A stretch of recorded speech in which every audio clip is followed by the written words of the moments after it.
২০২৪ সালের সেই রক্তঝরা জুলাই মোহাম্মদপুরের পিচঢালা রাজপথে ছাত্র জনতার স্বপ্নের মিছিলে নেমে এসেছিল বুলেটের নির্মম আঘাত। সেই নৃশংসতায় ঝরে গিয়েছিল মাহমুদুর রহমান সৈকত ও ফারহান ফায়াজ সহ ৯টি তাজা প্রাণ।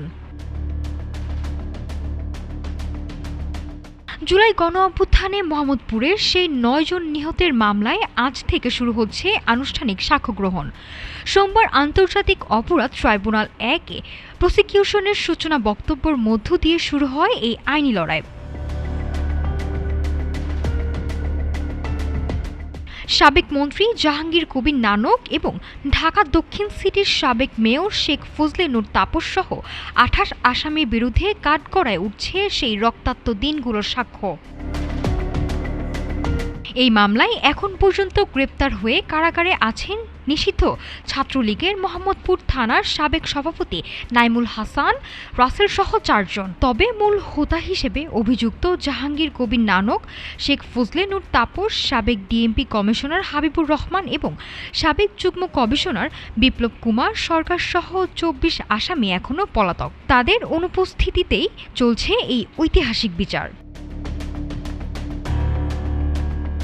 প্রসিকিউশনের অভিযোগ, ক্ষমতা টিকিয়ে রাখতে আওয়ামী লীগ, ছাত্রলীগ ও তৎকালীন আইন শৃঙ্খলা রক্ষাকারী বাহিনীর একটি অংশ যৌথভাবে এই নৃশংসতা চালিয়েছিল। গত ১০ মে অভিযোগ গঠনের সময় কাঠগড়ায় থাকা ৪ আসামি নিজেদের নির্দোষ দাবি করলেও রাষ্ট্রপক্ষ বলছে আজ থেকে শুরু হওয়া সাক্ষ্য গ্রহণের মধ্য দিয়ে প্রমাণিত হবে সেই দিনের নারকীয় হত্যাযজ্ঞের নেপথ্যে কার কী ভূমিকা ছিল। জুলাই আন্দোলনের পর আন্তর্জাতিক অপরাধ ট্রাইব্যুনালের হেভিওয়েট রাজনৈতিক নেতাদের বিরুদ্ধে এটি অন্যতম বড় মামলার সাক্ষ্য গ্রহণ। নিহতদের পরিবার ও দেশবাসীর চোখ এখন এই আদালতের দিকে, যেখানে রক্তের দাগ মুছে আইনি প্রক্রিয়ায় ন্যায় বিচার প্রতিষ্ঠার অপেক্ষা।